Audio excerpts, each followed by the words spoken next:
Before closing, I'd like to add that obviously humanity's subconscious mating agenda is not a new challenge, but there are two developments that make it more urgent than ever to cultivate authentic harmony between couples. Our culture has changed. We have more freedom and more sexual stimulation. Until recently, across much of the globe, church and state kept a rein on sexual expression. Marriages were often arranged. Divorce was impossible and then heavily censored. Birth control was unavailable or prohibited. And adultery or sex before marriage were strictly punished.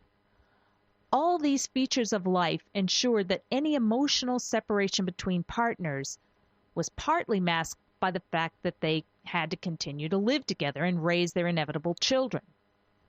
These circumstances also meant that there was just plain less fooling around after the honeymoon period, in most couples' lives at least. That left relationships often uncomfortably stagnant, but less volatile. Today's social and civil sanctions, in the West at least, can no longer hold mates in artificial bondage. Now that's fine, and some of us see it as a good thing. But it means that our underlying mammalian mating program is ripping couples and families apart with increasing efficiency. As we no longer live in tribes based on mutual support, this outcome is agonizing for all concerned. With each new generation, there are fewer and fewer couples who escape the misery of habituation. When researchers looked at marital happiness across generational groups, they discovered that the oldest couples were more likely to be somewhat happier. Analysts put this down to the fact that older couples married when people held more pragmatic views about marriage and when support for marriage was stronger, and couples were more committed to the norm of lifelong marriage. However, there's another very potent but unacknowledged factor also at work today. We are guinea pigs in a massive international experiment. Today's overtly sexual media routinely evoke supernormal, that is above normal, sexual stimulation in our brains. And I'm not just talking about porn, but our ads, our clothing, our mainstream magazines, our TV shows. We don't think about it because it's so widespread.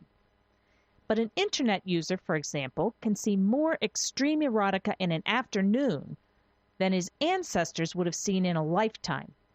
And our brains may just not be equipped to handle this overload. Extreme erotic stimulation promotes orgasm, obviously. So porn can speed up the involuntary workings of that mating program we've been talking about by urging us to exhaust our sexual desire more rapidly than ever. As we'll see in a moment, this makes it increasingly difficult for a partner to meet our needs. So we tend to break up, move on, or we rely more and more heavily on two-dimensional mates. This deterioration in relationships increases distrust between the sexes. It can even promote despair about relationships in general and eventually unhealthy defensive isolation. But back to porn for a second. Superstimulation easily hijacks that old brain we saw pictured earlier. That part of the brain can't reason. It just knows how to pursue what feels good in the short term. Remember that passion cycle chart we looked at? Each orgasmic crash pushes the porn user, to seek the relief of clicking to a new video and another orgasm.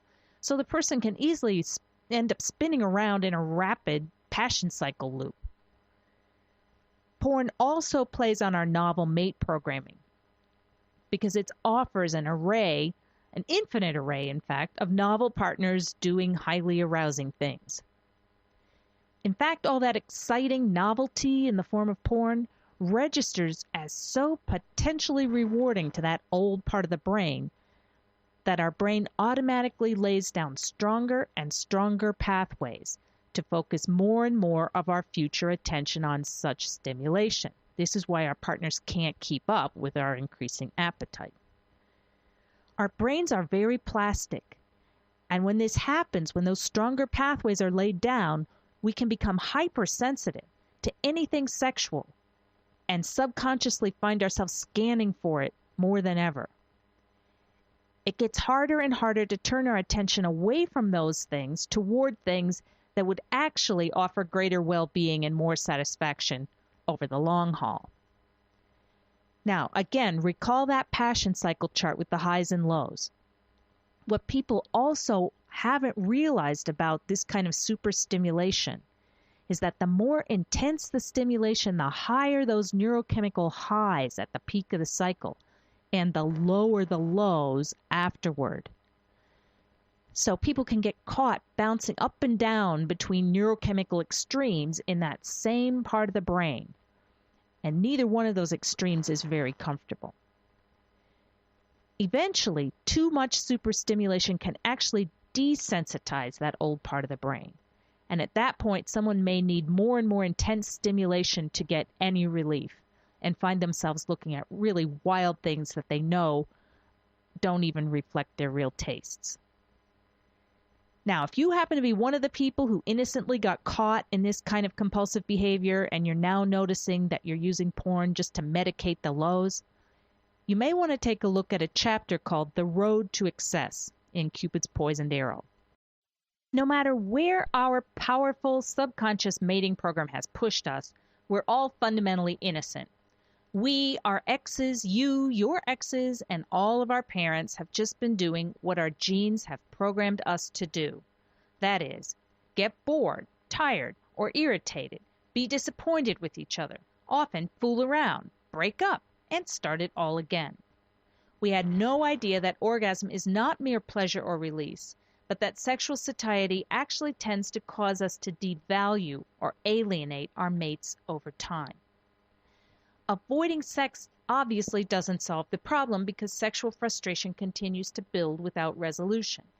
On the other hand, pursuing orgasm nonstop to relieve that kind of tension poses its own hidden risks of habituation and compulsive behavior. If we want to explore Carezza to increase the stability and harmony in our intimate relationships, we have to address our current habits compassionately and creatively without blame. I'm convinced we can rise above our current challenges by using the bonding behaviors and Carezza.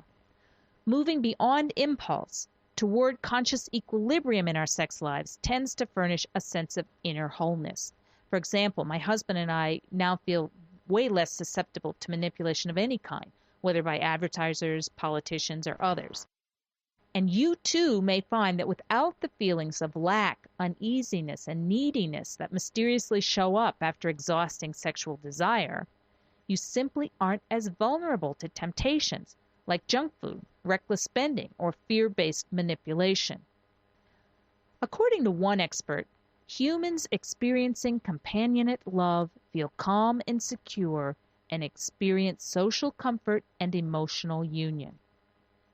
Given the powerful psychological and health benefits of happy union, Carezza lovemaking or bonding-based sex may just be the ticket for pair-bonding mammals like us.